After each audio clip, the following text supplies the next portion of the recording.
Guinée, Alpha Condé préfère être tué que de signer sa démission. Dans quel état d'esprit est le président déchu? À quelles conditions peut-il espérer une libération? Alors qu'une mission de la CEDEAO a pu le rencontrer le 10 septembre, j'ai à vous livre de nouvelles informations exclusives. Le 10 septembre, à Conakry, une mission de la CEDEAO, composée des ministres des Affaires étrangères Robert Ducey, Togo, Shirley Ayorkor Botchwey, Ghana, Alpha Berry Burkina, et de Jean-Claude Brou, le président de la commission de l'organisation, a pu rencontrer Alpha Condé. Lors de cet entretien, les putschistes s'étaient fait représenter par le colonel Bala Samoura, le directeur régional de la gendarmerie de Conakry, devenu le numéro 2 de la junte. Cette délégation a ensuite publiquement déclaré, sans plus de détails, qu'il allait bien. Selon nos informations, l'ancien président guinéen demeure détenu dans l'antenne des forces spéciales installées dans une aile du Palais du Peuple, à l'entrée de Kelohom,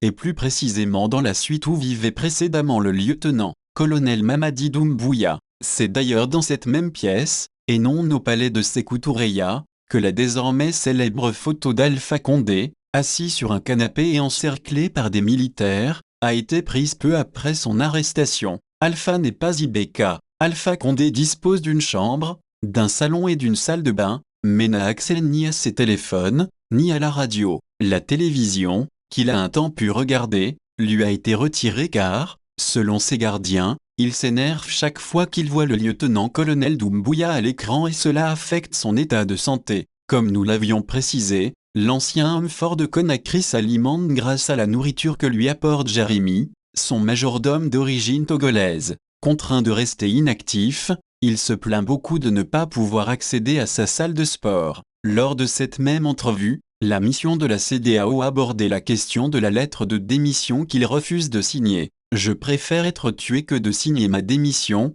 a-t-il fait savoir. La junte et la délégation se seraient donc mis d'accord pour y renoncer. Concernant sa libération, Doumbouya et ses hommes, qui continuent à exprimer à son égard une certaine déférence, « C'est notre papa, le père de la Guinée, nous ne lui voulons aucun mal », ont-ils assuré à la délégation. Exige plusieurs conditions, Alpha Condé devra rester en retrait, à l'instar d'Ibrahim Boubacar Keïta, et ne faire aucune déclaration, que ce soit à l'endroit de la junte ou de la vie politique du pays. Des garanties difficiles à obtenir, selon notre interlocuteur, pour qui Alpha n'est pas Ibeka, ordinateur de travail. Une semaine après qu'il a été renversé du pouvoir, Alpha Condé peine encore parfois à réaliser qu'il n'est plus à la tête du pays. Toujours selon nos informations, il réclame qu'on lui restitue son ordinateur de travail dans lequel se trouvent stockés une centaine de documents qu'il devait signer pour conclure des accords entre la Guinée, le FMI et la Banque mondiale. Il rappelle aussi qu'il était attendu à l'Assemblée générale de l'ONU le 23 septembre pour prendre la parole au nom de la Guinée et s'inquiète de savoir qui ira à sa place.